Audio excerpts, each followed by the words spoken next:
kalau saya jelasin ini ibu bukan berarti ibu besok peret itikaf ya.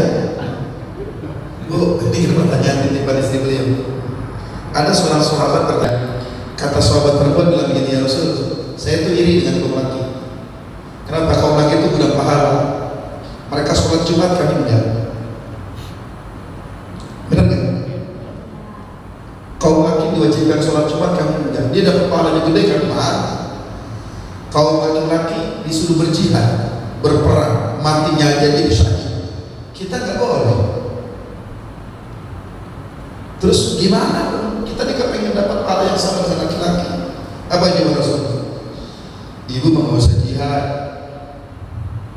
nggak usah sholat Jumat, tuh nyiapin kopi dan minuman saja. Selesai suami pulang Jumat, pisang goreng, kita nih pisang goreng yang masih hangat, kopi yang kental, jalan ke mana manis, itu kan?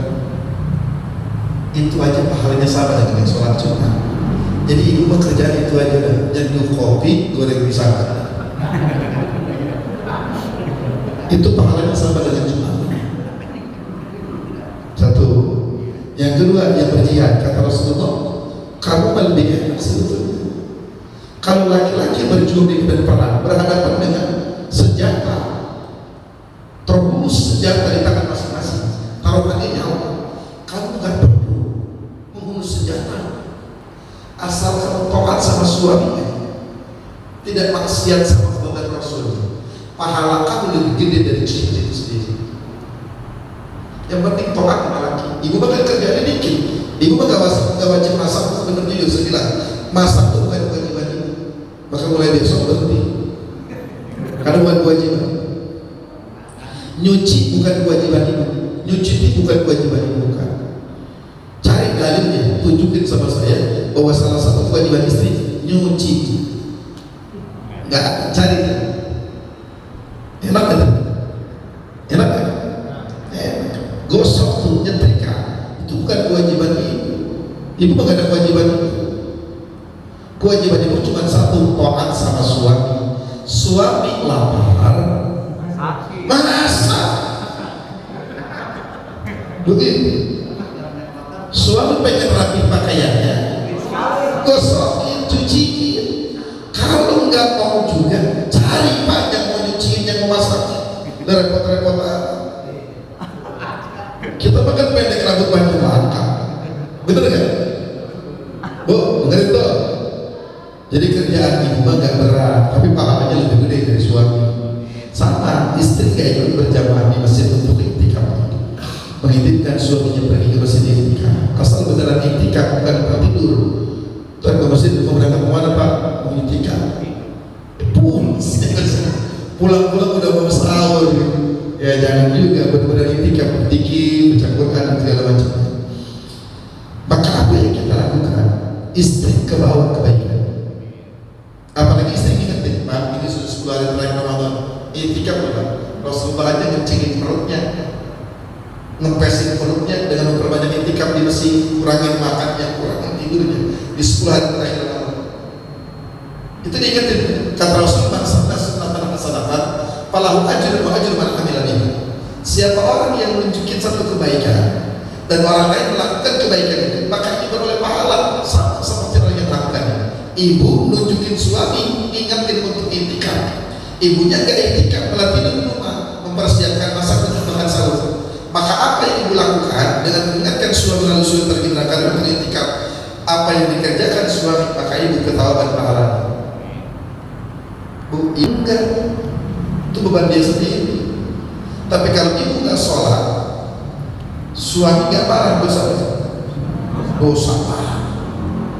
Makanya kata Rasulullah, seorang istri kalau dia taat kepada Allah dan Rasulnya, berbakti pada suaminya, lalu mati suaminya ridho, kata Rasul, silahkan masuk surga. Min ayyi babin syi'ti, mau lewat pintu mana terserah, kata Rasul. Pintu surga kan ada 8, ibu pilih mana aja terserah, ada 8 pintu surga. Asal dengan catatan mati. Di suaminya ridho gitu dalam hatinya. Asal ibu taat kepada Allah dan Rasulnya, berbakti pada suami, lalu mati dan suaminya ridho, udah ibu masuk surga. surga lewat jalan mana yang terasa itu ditawarkan sama Allah dan Rasulnya. Walau mana aja welcome, silakan. Kira-kira kalau bini mati redo nggak saya tanya? Redo. Biar kita nggak redo, udah pasti mati.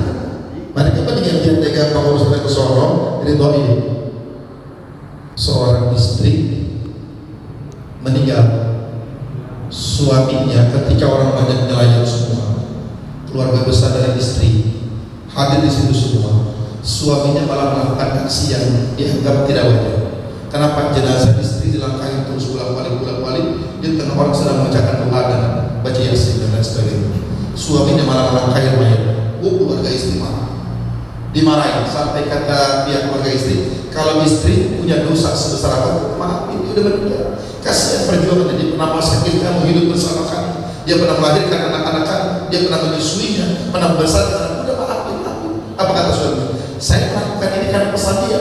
Dulu dia pernah bilang sebelum meninggal, kalau abang kawin lagi langkai dulu mayat saya. Oh iya, makanya dilangkai. Kayak itu jangan sembarangan ngomong, makanya ya. Kalau bersama laki jangan bilang begitu. Jadi bilang sama istri, insya Allah ketawaban pahala dari itikaf sunnah nggak akan mengurangi itu, ya Pak. Jadi terus istri makin semangat tuh kalau kita makin semangat untuk menyuruh bapak mengingatkan kayak itikaf di masjid. Bahkan dia merasa rugi kalau suaminya kayak itikaf di masjid, karena nggak dapat kebaikan nantinya. Gitu. Alhamdulillah, ya. Masih ada janji saya sampai jam 12. Ini udah lewat kok. Akhirat dan sebagainya. Dan mudah-mudahan Allah melahirkan kita kharajat kayaumin waladatuhu ummu, seperti seorang bayi yang dilahirkan dari kandungan ibunya, suci tanpa ada dosa. Karena maaf sesama manusia, kita sudah saling memaafkan salah dan khilafnya, dosa kepada Allah kita pun bermohon sudah banyak bertaubat. Mudah-mudahan itu diterima Allah Subhanahu wa taala, sehingga selepas Ramadan kita telah kembali menjadi manusia yang paripurna, menjadi manusia bertakwa di hadapan Allah Subhanahu wa taala. Amin ya rabbal alamin. Al-Fatihah. A'udzu billahi minasyaitonir rajim. Bismillahirrahmanirrahim. Alhamdulillahi rabbil alamin arrahmanir rahim maliki yaumiddin. Iyyaka na'budu wa iyyaka nasta'in ihdinas siratal mustaqim siratal ladzina an'amta 'alaihim ghairil maghdubi 'alaihim waladdallin. Bismillahirrahmanirrahim. Alhamdulillahi rabbil alamin hamdan yuwafi ni'amahu wa yukafi'u mazida.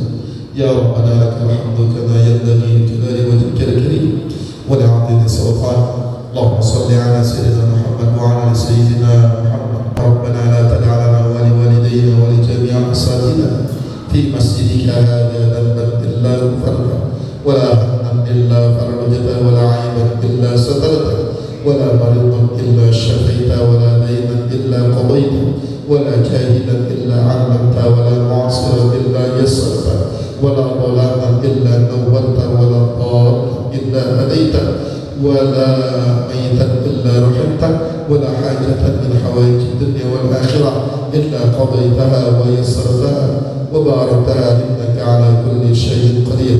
اللهم اغفر لنا ذنوبنا وذنوب والدينا وارحمنا وارحمهما كما ربيانا صغارا ولأصحاب الحقوق والواجبات علينا ولمشايخنا ولإخواننا ولجميع المؤمنين والمؤمنات والمسلمين والمسلمات الأحياء منهم والأموات. ربنا آتنا في الدنيا حسنة وفي الآخرة حسنة وقنا عذاب النار. دعواهم فيها سبحانك اللهم وتحيتهم فيها سلام وآخر دعوانا الحمد لله رب العالمين. Terima kasih, bukan tidak ingin menemani tiketnya, karena kami bersama di Pondok Pinang juga punya program itu. Tadarusnya hingga menjelang sahur baru benar-benar menemani para jamaah di pondok pesantren yang saya bangun.